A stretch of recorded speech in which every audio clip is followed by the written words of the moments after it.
क्या सनातन धर्म, जातिगत समीकरण और भारत जैसे भावनात्मक मुद्दों पर होंगे 2024 के लोकसभा चुनाव? जैसे जैसे चुनाव करीब आ रहे हैं, पूरा मामला एक बार फिर सनातन धर्म, हिंदुत्व, अगड़ा, पिछड़ा, दलित, आदिवासी जैसे जातिगत समीकरणों और देश का नाम भारत करने जैसे भावनात्मक मुद्दों में उलझता हुआ दिखाई दे रहा है। यूपी में भी सनातन पर सियासत तेज हो गई है। आज सनातन के मुद्दे पर डिप्टी सीएम केशव प्रसाद मौर्य और सुबह सपा अध्यक्ष ओपी राजभर ने विपक्षी गठबंधन इंडिया पर जमकर निशाना साधा।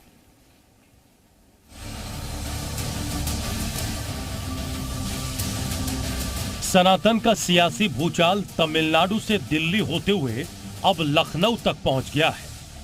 2024 से पहले सनातन पर आर पार की जंग शुरू हो गई है। बुधवार को पीएम मोदी ने सनातन को लेकर विपक्षी गठबंधन इंडिया पर जमकर हमला बोला था।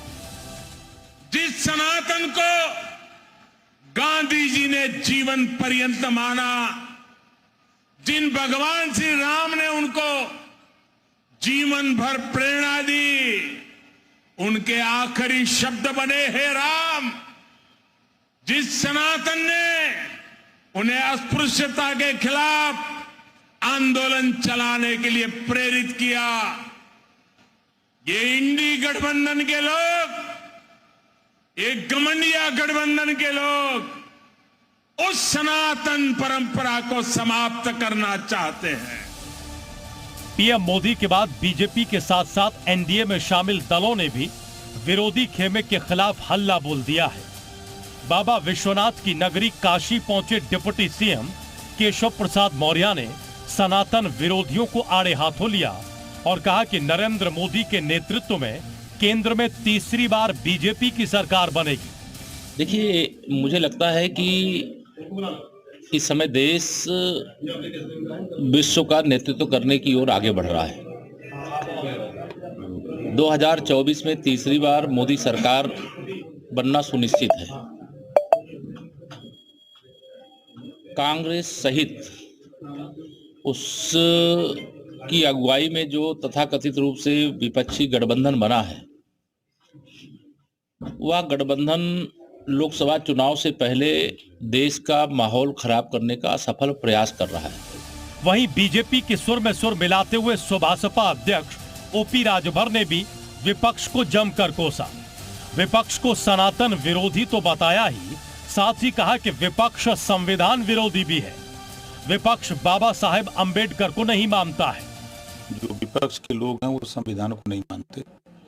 संविधान को मानते तो ये बात नहीं बोलते, क्योंकि बाबा साहब डॉक्टर अंबेडकर जी ने संविधान में जो व्यवस्था दी है, सभी धर्मों को अपने अपने हिसाब से मानने वाले लोग माने, कोई प्रॉब्लम नहीं है। लेकिन विपक्ष के लोग मूल भावनाओं से, जो काम विपक्ष का था वो काम एनडीए सरकार कर रही है, इस नाते विपक्ष बहुत परेशान है।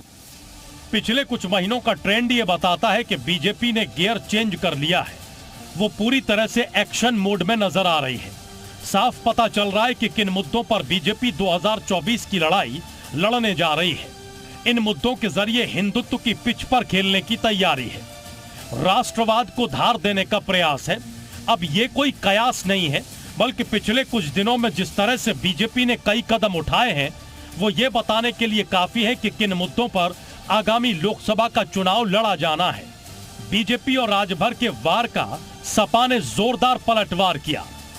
भारतीय जनता पार्टी की मोदी सरकार ही एक ऐसी सरकार है जो बाबा साहब द्वारा बनाए संविधान की सबसे ज़्यादा अवहेलना करने का काम करती है। यहाँ तक कि उन्हीं के लोग संविधान की प्रतियां भी जलाने का काम किए हैं। तो ये लोग संविधान के सबसे बड़े दुश्मन हैं, लोकतंत्र के सबसे बड़े दुश्मन हैं, जो कि सारी संवैधानिक संस्थाओं को एक एक करके कुचलते जा रहे हैं। और ऐसी सरकार के साथ, ऐसी पार्टी के साथ ओम प्रकाश राजभर जी अपना गठबंधन करके और संविधान की दुहाई दे रहे हैं, ये बड़ा हास्यास्पद लगता है। मुझे लगता है कि घोसी विधानसभा का चुनाव हारने के बाद उनकी मानसिक स्थिति बड़ी विचित्र हो गई है। दरअसल हिंदुत्व की पिच इस बार बीजेपी के लिए सीएम एमके स्टालिन के बेटे उदयनिधि ने भी तैयार कर दी है।